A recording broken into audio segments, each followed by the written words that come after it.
Hello, I'm Margaret Fiddis, and I'm a part-time florist, and I do a lot of weddings. It's one of my specialist areas, and often I'm asked by brides if it's possible for them to do their own things, because I also run workshops and sometimes I do wedding flower workshops. Well, yes, of course it is. And sometimes they ask me about buttonholes, and yes, of course it's possible to do buttonholes. They are a bit fiddly, so if you've got lots of them to do, I honestly don't recommend that you do them, because you really need to do them on the day that you're going to get married. There are some things which will last a little bit longer, and obviously dried flowers and silk flowers are the easy answer. But if you're a bride who wants traditional, beautiful, fresh flowers on your wedding day, they really need to be done on the morning. Sometimes that involves getting up super early. Now, at the moment, we're obviously all a bit short of shops that we can go to, florists that we can go to visit, to buy things. And also weddings aren't really taking place, but you can practice at home by just cutting a few bits and pieces out of your garden. So I'm just going to move the camera back a little bit so that you can see my table. I hope I just go back a bit further, because you don't really need to see me for this. Hold on, I'm going to fiddle a bit. This is where it all gets silly, isn't it? You need a camera person for this, I have discovered. And so here we have on the table, I don't know why, have a piece of kitchen paper. I find it I need to work on something, and it sort of absorbs the water.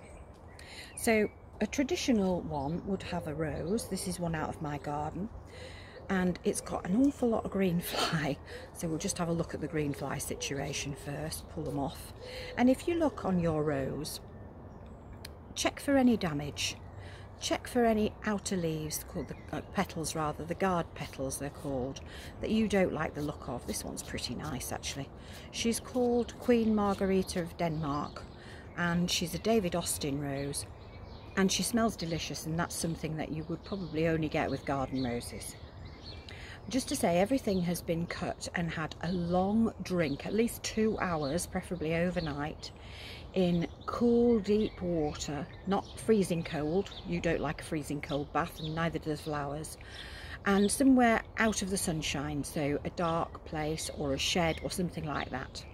So that is your rose. That's your first element for your traditional buttonhole.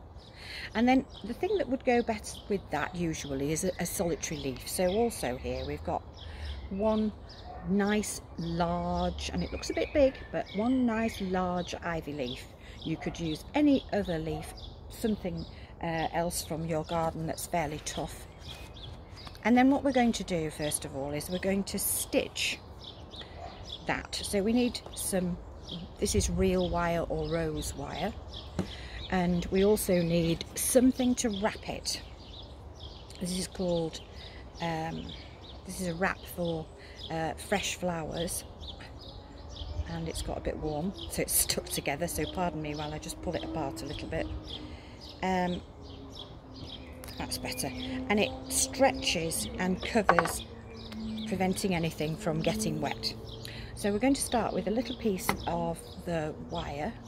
Clip the wire with your scissors, and you're going to stitch it. So turn it over so that you can see the vein down the centre, and about a third to 2/3, depending on the size of the leaf, push the wire through the leaf in one side and out the other side, so you've gone either side of the vein, like so. Pull it straight through, and then put your finger over it so it doesn't tear the leaf, and pull it straight down, so you've created a loop on the back of the leaf. And then you wrap one piece round the other and round the stem, and then you chop off the stem. Because what you're looking for here is as little weight as possible, so cutting off the stems helps that, and then carry on twisting the wires down. And then when you look on the front, you'll see that you've got just a leaf, and it's supported by the wire. Take a piece of your polyfilm, and what you need to do with this, it's quite difficult to show you actually, is put it as close as you can to the stem, and you're almost replacing the stem with the wire and the wrap. And as you pull, twist with your other two fingers. So the two fingers that are holding are twisting, and as you pull, the polyfilm will stick to itself, and you pull it diagonally. It's good to have a practice on something like a barbecue stick. And so what you've got then is a perfectly wrapped stem, and the weight of that is light, and it's now protecting what moisture there is in there, holding it in by sealing the stem. So then we have a slightly different procedure for the rose. With the rose, this is also a matter of opinion, so you know there are lots of ways of doing this. I'm going with the simplest way. These bits here that flip back, sometimes they stay up like that, which is perfect. Sometimes they flip back and they can be a bit of a nuisance. You decide how natural or otherwise, because you're doing this. Just get rid of a few more of these green flies. I am a bit organic, so I don't have weed killers and so forth in my garden. I do have hens, but they tend to be really naughty and not do anything about things like green fly. Anyway, enough of that. What I'm going to do now, cut diagonally quite close under the calyx here, and then take this, which is a thicker wire. It's stub wire. It's a heavier gauge. Comes in various thicknesses. You don't want massively thick. This is one of the cheaty ways of doing this. Push the, looks brutal, push the wire into the middle of the stem and push straight through. Hold the rose quite firmly and push straight through the rose, and that wire will come out somewhere in the middle of the flower. Can you see? And it looks really gruesome, like you've done awfully cruel things. Take the wire and hook it over with your fingers, so we've created a little hook, and then pull that straight back down into the rose, and as you see, it's now quite firm on the wire. It's going nowhere. Now some people put extra wires in. I actually don't see the point, so I'm not going to. I am, however, going to cut off these two little bits that are folding the wrong way, and then we take the polyfilm again, hold it close, very close, cover, hold it, sorry that's stuck to me, hold it and twist, and it'll stick to itself and it will cover the cut end of the rose, so you find that you've got nothing other than just the wire, and you're keeping in the moisture. So here the moisture will stay in.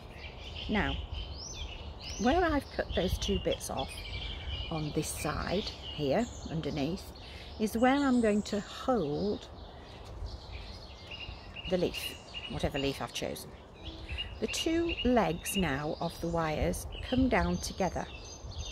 Now you can twist them round if you want, just to hold them together a little bit more, or if you push them together, because this stuff sticks to itself, this tape, and you're going to tape them together anyway, you might find that you don't want to do that.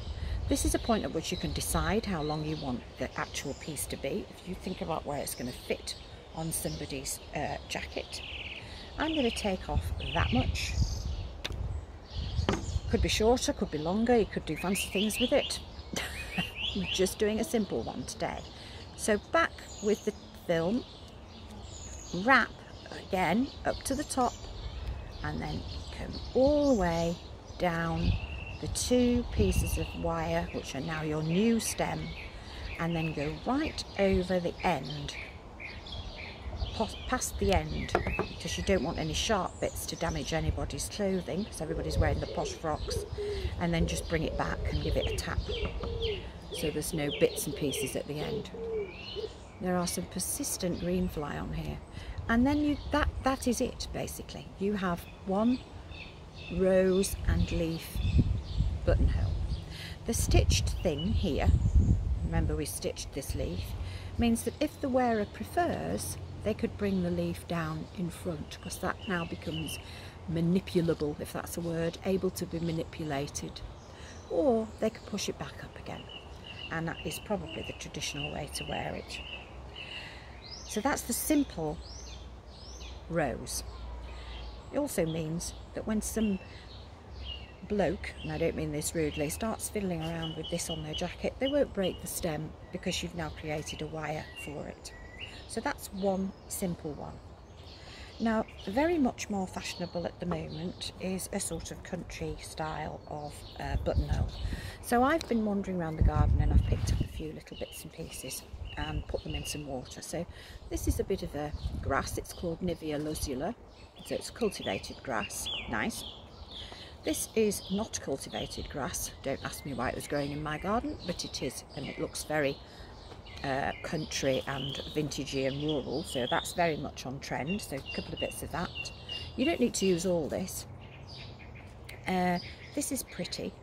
Now there are lots of things that look like a spike like this, a little delicate spike.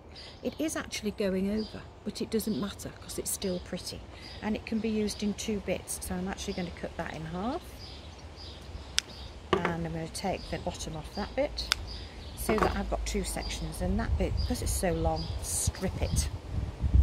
And then I've got a little bit of Bowles Mauve, which is the everlasting wallflower, a bit of forget-me-not, a couple of bits of forget-me-not. Might not use all this, I might make 2 or 3 out of this. I've also got something in my tea now. This is geranium Fium, which I love. It's a beautiful dark sort of purpley maroon, lovely geranium. There's my forget-me-not. Here's another geranium that's sort of got lots and lots of heads, some of which are going over. Now if you look, that's the flower as it is in flower, and this is the flower in bud underneath, and this is the flower after it's gone over. So its common name is crane's bill, and you can kind of see why it might look like a crane's bill, but I quite like that as a sort of circular bit of this, that and the other. And then we've got some, now some people call this awful thing mother's dye, some people call it Queen Anne's lace, but this obviously is growing at the moment wild almost in the hedgerow. Bit of that, another bit of grass, and I'm not actually sure what this is called, but I know it's also considered to be a weed. But all these bits and pieces together can make some beautiful little tied buttonholes. So let's start with this. It's a nice section. And let's give it a bit of grass. So we pop the grass in there just a little bit longer perhaps, and then we'll put something more of a feature flower just a little bit lower down, so everything's blowing around. So we've got the geranium. So now that, you might consider that's sufficient. We'll take that leaf, you can either leave that leaf on or take it off depending upon where you want it. That might be sufficient just like that, or because I fancy a little bit of blue in there, I'm just going to add to it like a little tiny bit of forget-me-not. So I think that is altogether quite bonny, would suit somebody very nicely. But you can carry on, as much as you like. So we've got 4 or 5 pieces there, which is probably sufficient. And then I've got here some paper covered wire, which is a delight to use. So I'm going to just wrap that, and it will look very vintagey. And you can wrap it as much as you like to cover the stems, and you can tie them in bows, you can do all sorts of different things with them, but that would be the simplest form. And then cut all the stems off together, so you've got a neat end to it, and that is the quickest and simplest form. Can be made obviously with bits and pieces from your own garden, just fastened together prettily in a little way that makes them look interesting. A few little bits like that. Again, same thing again. So you could make a lot of these, but the biggest but with these is they have got none of the protection that the other ones have. So they have raw edges. The plus side is that you could pop that in water until you need it to use it, because it's still got its stems exposed.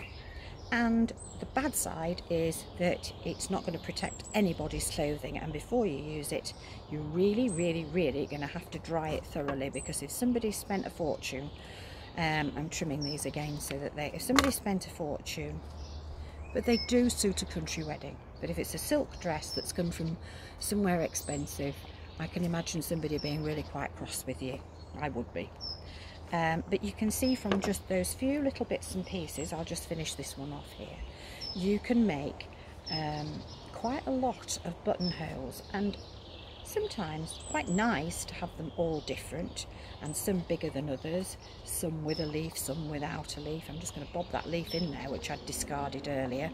And that is actually very much on trend these days, especially for country looking, summer relaxed weddings, barn weddings, those kinds of vintagey things.